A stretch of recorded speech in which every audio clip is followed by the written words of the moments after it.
It's no accident that sounds like you're leveling up in a video game. 48% of 18 to 29-year-olds have an online dating profile. Make them work for it. 45% of people say they're more frustrated with this form of dating than hopeful. There are so many people you can connect with.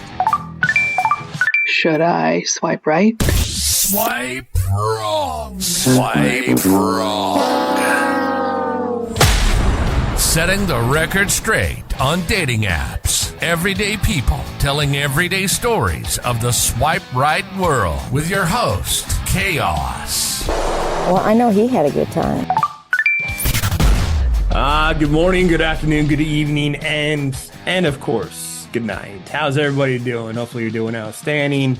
Welcome to the Swipe Wrong podcast, the number one podcast amongst people who get aroused when they hear Wi-Fi extender. I don't know who they are, but they're out there somewhere. I know they are. I'm that guy. I'm your host. I'm Koss. I'm the guy that's going to take you through the journeys of everybody who we get to talk to. It's a fun ride. Hopefully you guys are enjoying it. Like, follow, subscribe, tell everybody about it. Rate us. Please rate us. And if you want to get your story out there, your story, your dating stories, let us know. Hit us up 317-426-6616 or email us at swipewrongpod@gmail.com, where you can find the show on Facebook. We're on Facebook, Twitter, Insta. Really the way to catch the show, the best way to catch the show is the YouTube feed. But if you hit us on social, just DM me. Like I've mentioned, like I'm starting to mention more and more often, there's no application process. There's let us know, hey, I'm cool. And then we'll try to figure out a time that works. Have somebody in Australia that's like insanely hours different, but we're going to find a way to make it work. So you want to share your story. We want to hear your story. Jay, who is the producer, who does an amazing job. He makes all of this goodness, makes it great. So just know that'll happen. Anyway, this week we have somebody's great story, and we'll mix in a little bit of a dating story in there as well. It was a great time talking to her. She's an author. She's got a lot of things going on. She's doing some pretty amazing things. Like there's something to be said when you're just following what you're passionate about. I was talking to more like a nephew, I guess is the best way to put it.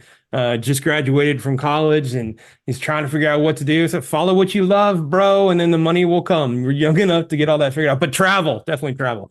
Anyway, so here we go. Enjoy the show, sit back, relax, put your feet up, grab your popcorn, throw some caramel on there. I like caramel corn is my favorite of the corns. My least favorite of the corns is definitely candy corn. Candy corn is my least of the favorites. Okay. Just so we're clear. Street corn. Ooh, yeah, but I know popcorn. That's what we're talking. Get it buttered, throw some salt on there. If you're in traffic, please drive safely and do not hit that person next to you, and enjoy Gambit Made Me Do It. Disclaimer: the views and opinions expressed in this program are those of the speaker and do not necessarily reflect the views or opinions or any entities they represent. This podcast is about dating experiences. It is not to say one dating app is better or worse than another. So you are an author. Tell me about your book. Tell me about all the fun stuff and all about was it easier to write your book than fill out the applications? That is a good question. Depends on the book. Yeah. Okay. All right. Fair enough. I'm working on a novel right now. That one's going to take a while. Yeah. Seriously, I'm a short story author, and I tried to figure out how to convert to novel writing a while back. It's taken me several tries, but I think I finally got it. Okay. It turns out it's not about writing more. It's about having a more complex story that naturally takes longer to tell. Okay. All right. Right. Fair enough. Yeah. Anyway, so I write self-help, psychic and paranormal books. I also have shared a bunch of experiences that I've had with astral projecting to the other side. You really stepped in asking this question. Yeah. Well, look, I step in it all the time. Sometimes it's gold. Sometimes it's not. So you tell me you. That's all. This is gold for sure. Thanks. All right. I also have a joke book, a cat joke book it has real pictures taken of my own cats. And then I take these common sayings and I twist them. Like, for example, if it fits, it ships. And Okay. I have 2 pictures of cats in boxes. One of them fits. The other one is spilling over the sides. That's cute. That's cute.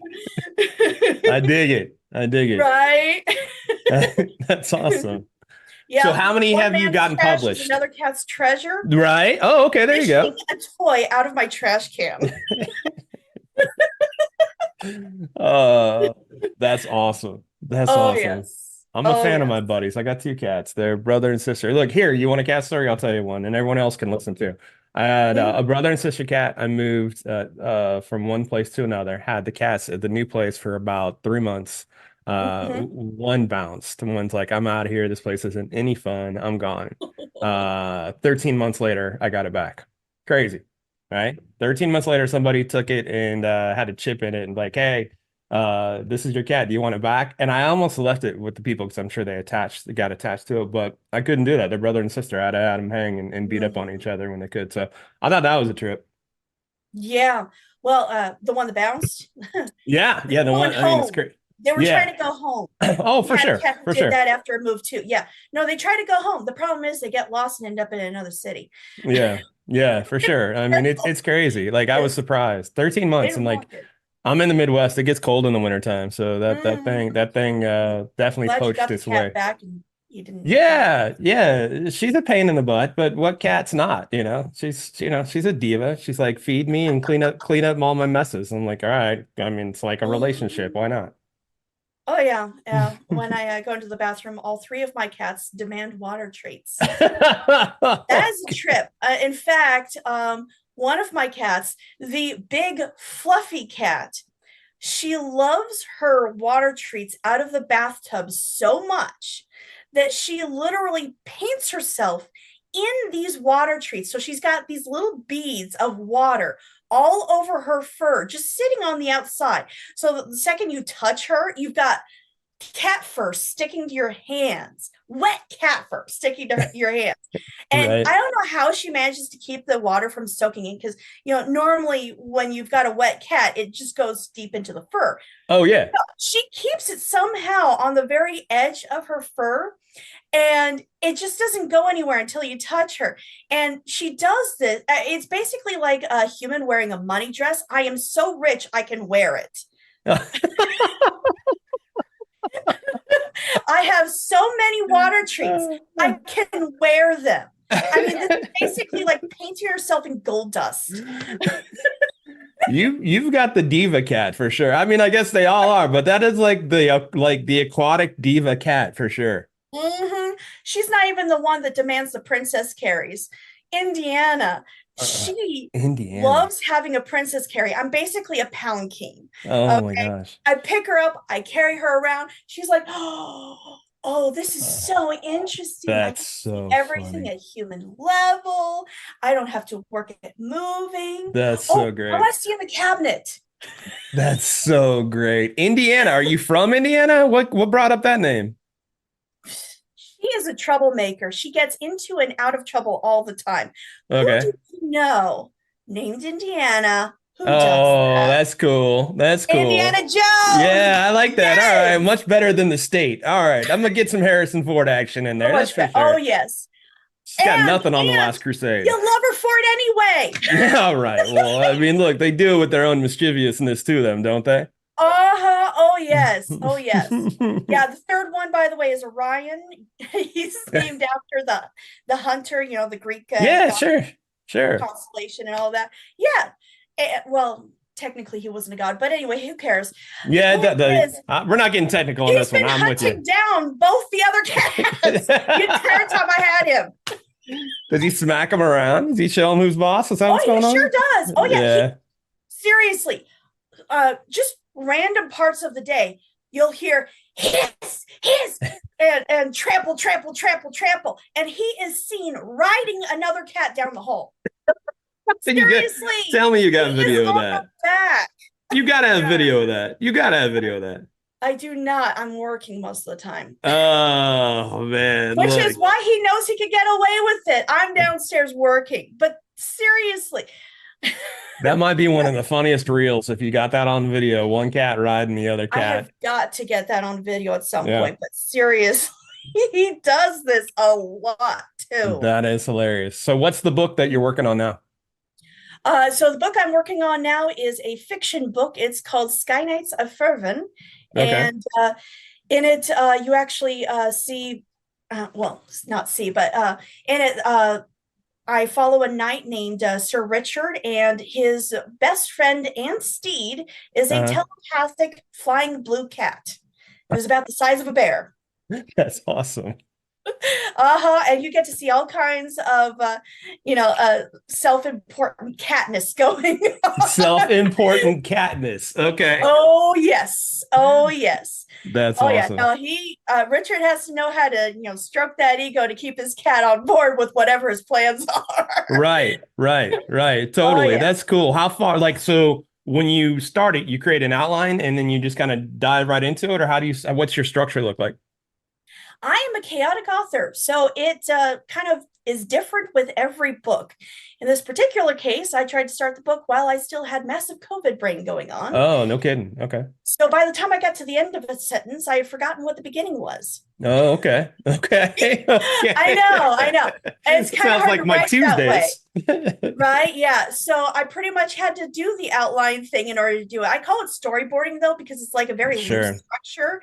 And I'm doing it sort of like how people storyboard a movie, where I just kind of get down a few visual cues so that I can, move on to the next thing. And I've got basically what my scene is about, but, because I'm doing the written version, it'll basically be these a few phrases that don't really make sense as a single sentence. That's fair. That's fair. So how many books total do you have published? Oh gosh, I don't even remember. Quite a handful. I have like 3 or 4 or 5 psychic books. I have the cat joke book, and I forgot to mention I also have 2 kids books. Oh, that's awesome. It's Miracles painted tours. Okay. And it's sort of like the art version of the Magic School Bus, where I just kind of take a tour of my own paintings because they're the only ones I can get licensed for. Okay. But anyway, that's fair. And mine would look like 6th grader crayon. Mine would be awful. I actually took paintings that I had done already, and then I just sort of storyboarded them and then wrote an adventure for it. Okay, that's pretty cool. Yeah. Now, so let me ask you this. So as you're getting into the longer stories, or the longer books, I should say, are you how do you go? Are you thinking about Audible and putting them in that version too, or what's that look like? Yeah. So actually I published with Barnes and Noble. Oh, nice. And their audiobook is Findaway Voices. Unfortunately, Findaway Voices kind of just changed their terms of service to basically look like they now own it and don't have to pay you royalties. Oh, that's messed up. Right? Seriously messed up. Caused a huge stink in the writing community, and they're like, but we're just trying to make it so that we can get around all of the, and it didn't really make sense, honestly, what their explanation was. I didn't really quite get it. They were just saying we were trying to get around something to make it so that we can get you what you need, and I didn't really understand how it was that what they were saying in the contract actually yielded the results they were saying it would lead to. So what do they really give you that's different than having somebody like me just voice it for you? I honestly don't know specifically, because I kind of didn't get to that step. I wanted to see if I could use it to voice it all myself. Yeah, for sure. Like, dude, why are you trying to take the rights of my book when I can just easily use, I don't know, my own voice? I couldn't even figure out how to actually, do the recording part. I thought that was what the Findaway Voices thing was about, but apparently not. It's about connecting authors to people who do voice work. So I was like, okay, well, I guess I have to find a program where I can do the voice work. You can do that. Just get them, like if you have an iPad or anything like that, you can just use GarageBand, something like that. We'll get in there for you, and you can record through there or whatever. I'm gonna go back to GarageBand? Is that yeah. like a It comes with anything Mac, iPhone, iMac, or anything. oh, It's already preloaded on there, so you don't have to get the extra program. And I mean, it's I tried to learn there's Mac stuff. Did yeah. not PC. Okay. PC. Well, then PC makes sense. Audacity is awesome too. Mhm. But Okay. I'm gonna say the same phrase to them that I did for the applicant. They can go friend themselves too. They can just go friend themselves because it's Yeah. ridiculous. You don't need them No. for it when all you have like there's so many free programs out there where you can just record into it, edit down, and be good to Mhm. go. I mean, heck, you could use Fiverr. Fiverr is people who it's almost like subcontracting them out, which you may know about too. So well, that's awesome. I'm like you're on a good streak going. You're enjoying it. Like you having a good time. Like you're getting out of your comfort zone. Are you finding like you're digging this? Yeah. No, you're very comfortable to talk to, and Hmm. real and stuff. Yeah. No, seriously, you're the have a beer with this guy kind of a guy. Oh, I appreciate that. Thank you so much. Yes. I didn't mean me personally. I meant in general, but I'll take it. I'll Oh, take that. okay. But no, that's okay. Like Yeah. Oh, yeah. I can imagine as you take the tour, you're like, there was that one guy. I should have opened a beer with that dude. He was all right. He was cool. Yeah, if only I drank. But Yeah, that me too, man. feeling. Yes. Yeah. Yeah. So like, is there some that you just kind of haven't connected with? Like, I know this is only your fourth one. Like, you're just kind of like, this feels Yeah. like I'm in a So doctor's everybody office. is different, and Sure. some people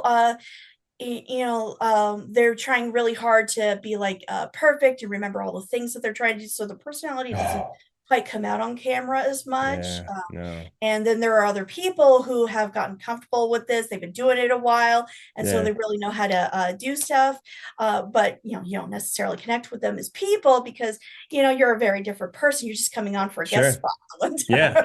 Yeah. Yeah. So, Yeah. and then there are people you're like, I could totally friend this guy. I mean, I friended somebody right after I got done filming with them one time. Yeah. So Yeah. Yeah. yeah, Right. seriously. Yeah.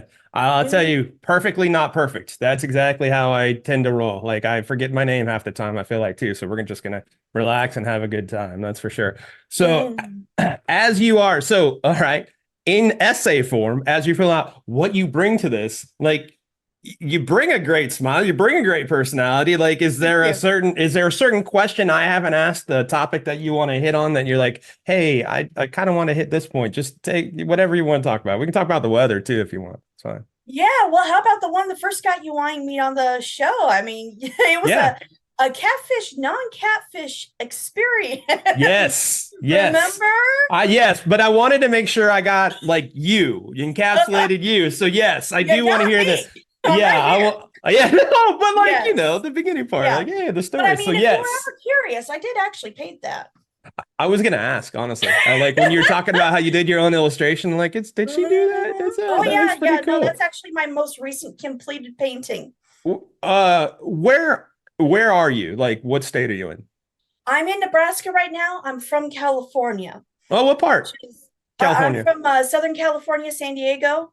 Okay, I'm from Manhattan Beach, so not far. Okay. Even though I'm in Indianapolis, north of Indianapolis now. So, did you see the Northern Lights last night, by the way? No, I was out. Oh, I caught them. They were awesome. All right, but Nice. We had you're cloud cover in our painting. area too. Yeah, we you probably had tornadoes too. Like, are you in Tornado Alley?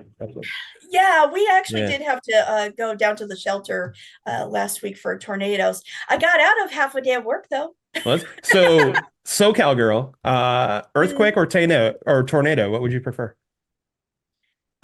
Earthquake and fires, definitely. Yeah, earthquake for me too. Yeah, earthquake Fires and never fires, got yeah. me anyway. Yeah. No, earthquake for sure. Because earthquake Yeah. comes by, it's a good surf day. That's what that means. Yeah. Although there was this one time that I was in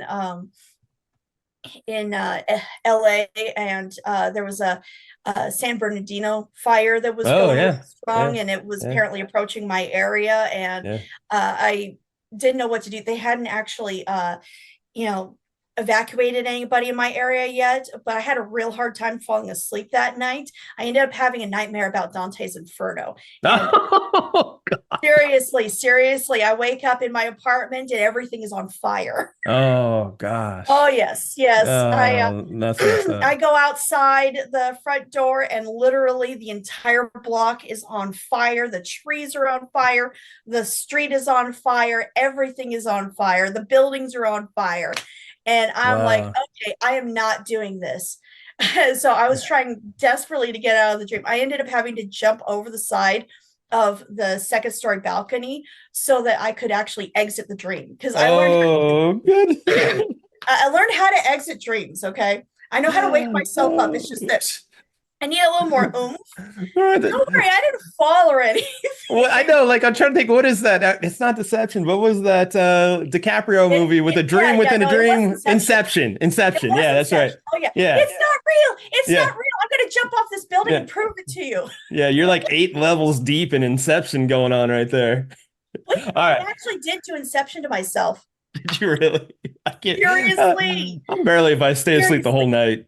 Mm-hmm. Yeah. Well, no, Inception, what Inception is taking an idea and burying it deep within yourself so that it will always be there with you.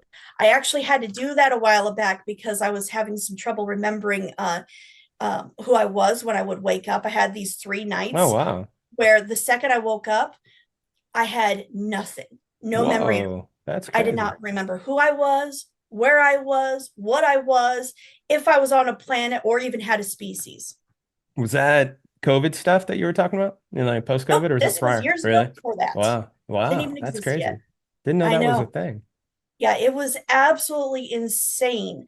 And I didn't know what was going on. The first time it was terrifying. And so I used Inception. I was like, okay, it doesn't matter if I remember who I am. I'm still me anyway. I can just rediscover it. Yeah, I don't need memory to still be me. Okay. After that, it was wonderful because now I didn't remember any of the things that scared me anymore. Oh, that's pretty cool. That's awesome.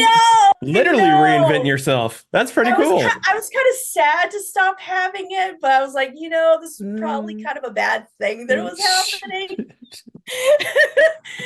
That's interesting. That's so crazy.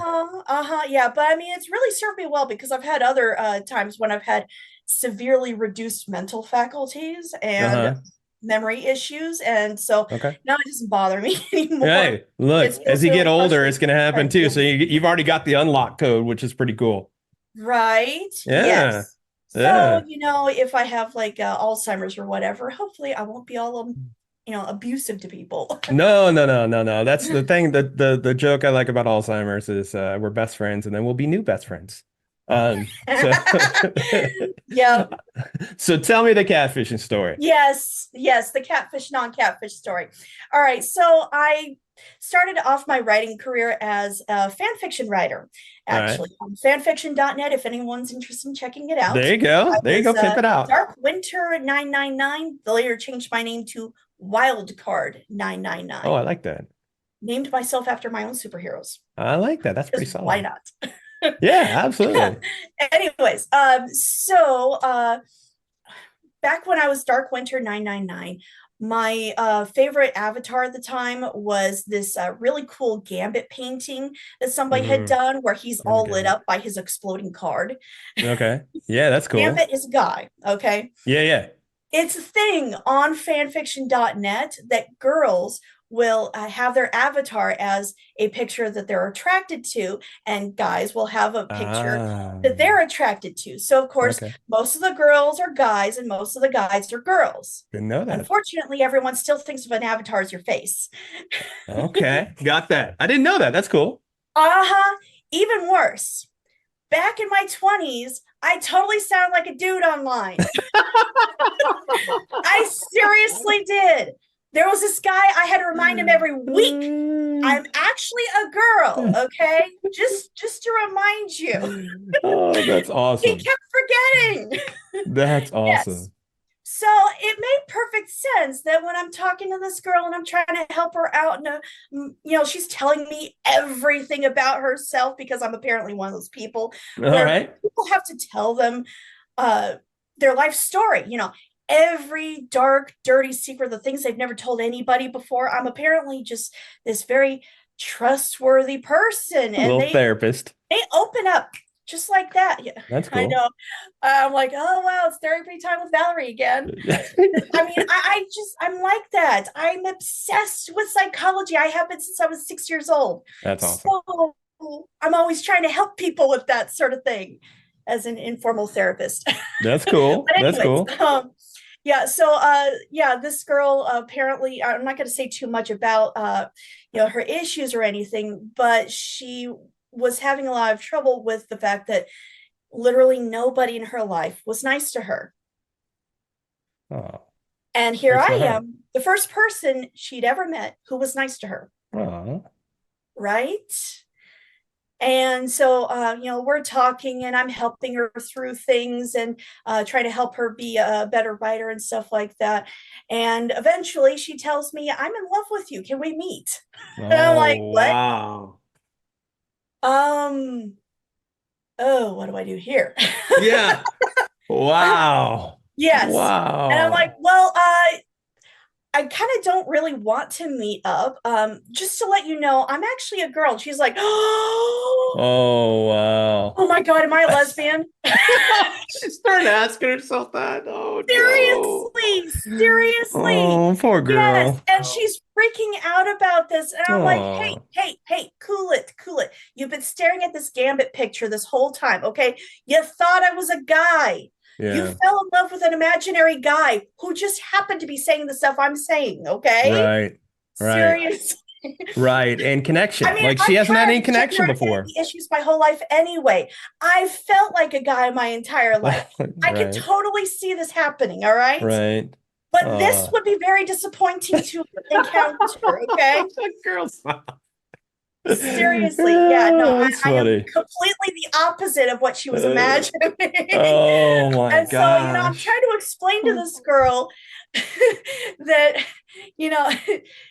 just because it turns out that the guy she's been falling in love with is actually a girl does not actually mean that she's a lesbian. That was a whole different therapy session, it sounded like. It started out one way, and then you're like, wait a second, you don't need to question your sexuality. You just like you didn't know, and you connected. Yes. Like connection. That's the big thing. On the whole knight in shining armor syndrome, because when you've been meeting all of these people in your life who are all mean to you, and this one person is nice, you're like, oh my God, why?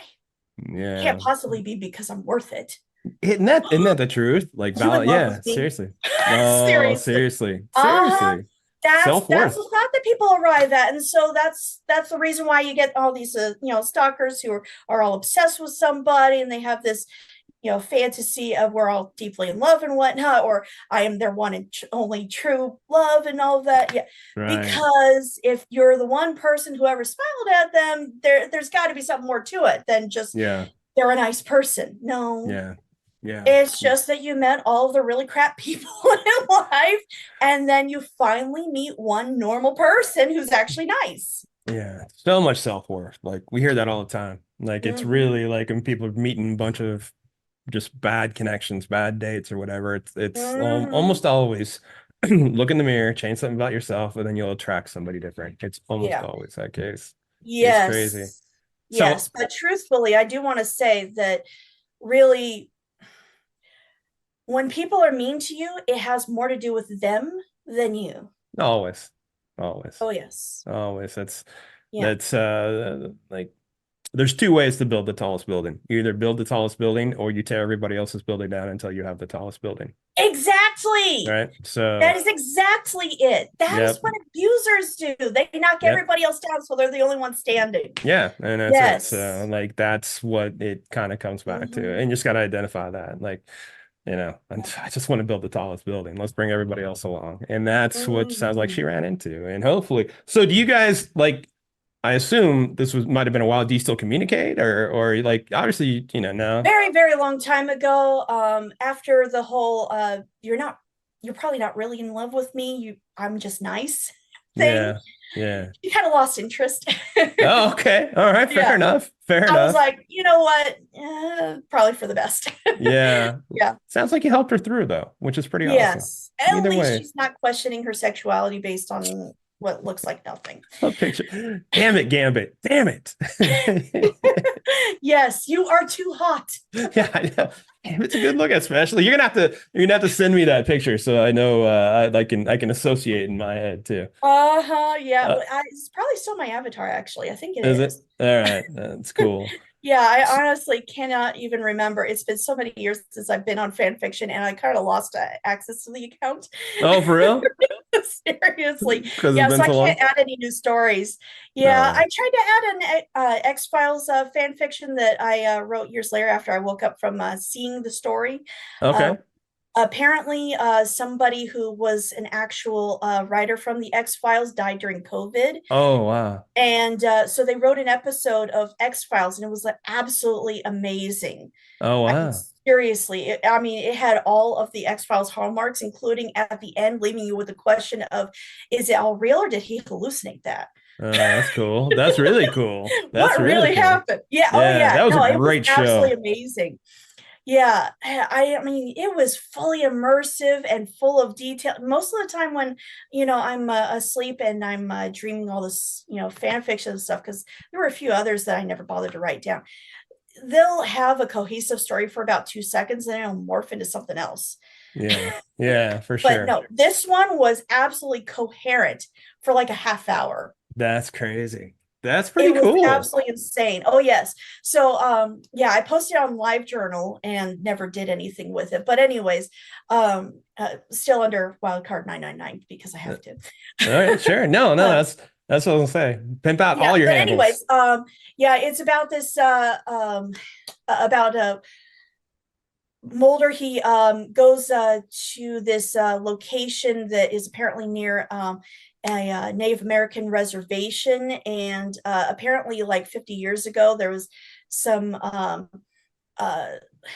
issue where an experiment went wrong and it caused major calamity for the local tribe members in the town just near there.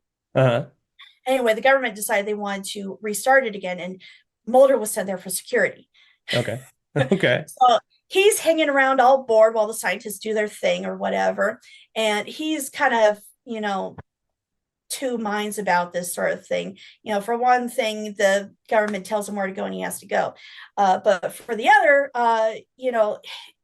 it seems like a really offensive thing to do. They've already created one tragedy. Now they want to start it up again and do it again. Mm-hmm. I mean, right. They didn't even apologize the first time. Seriously. Yeah. So that sounds like an abusive relationship.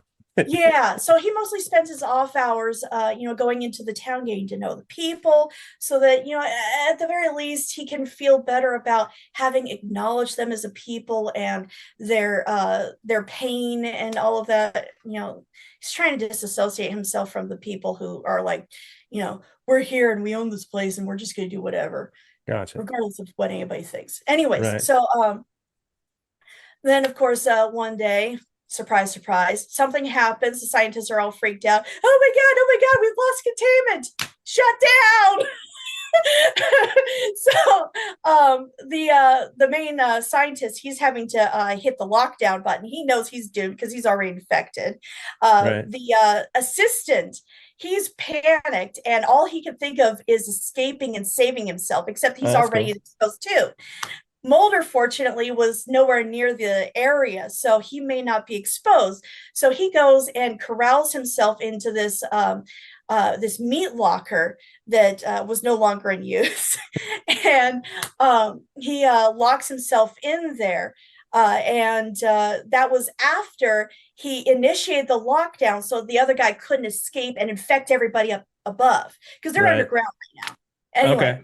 And so he's stuck in this meat locker for days starving and getting dehydrated, and he's kind of losing his mind a little bit, and he's in there with a whole bunch of the people that he had been meeting in the town.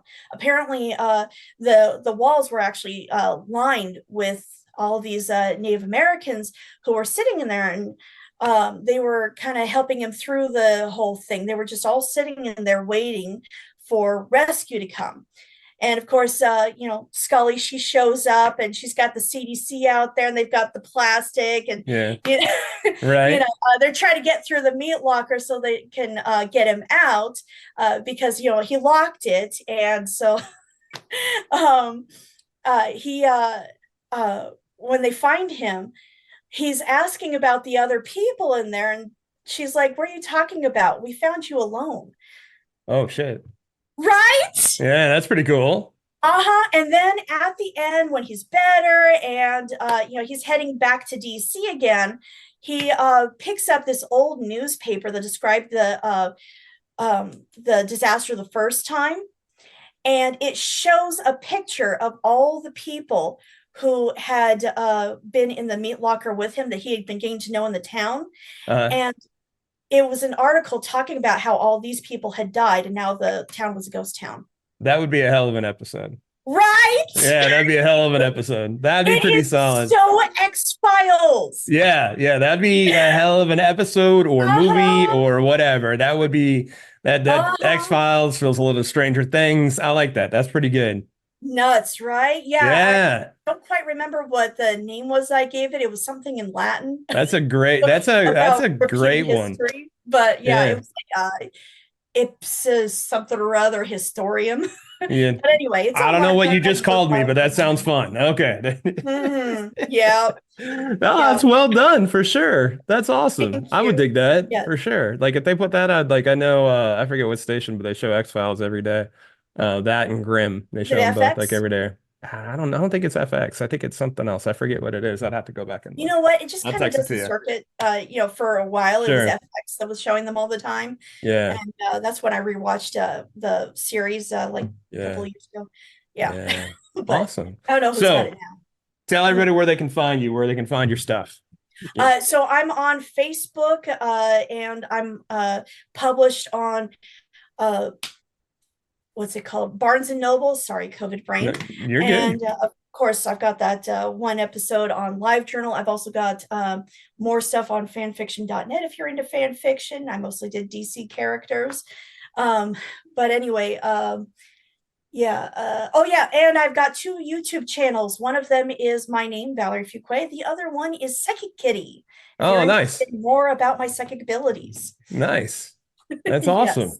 And I do plan to get back to the YouTube stuff. That is what this is about. Yes. Yeah, YouTube's a lot of fun to post everything on, that's for sure. They're easy to do shorts and all that stuff. I thank you so much for taking the time. I know you're doing your tour and thanks for stopping in, that's for sure. Thank you very much for having me. Thank you for being along for the ride on the Swipe Wrong podcast. The show is produced by Jay Pelham. You want to reach out to us? We want to hear your story. 317-426-6616. Make sure to text, leave a voicemail. We'll get back to you. Shoot us an email at swipewrongpod@gmail.com. We are on Facebook, Insta, Twitter, YouTube. We are definitely out there. I am the host of the show. My name is Chaos. And please make sure to take a listen to us next week because the saga, it continues.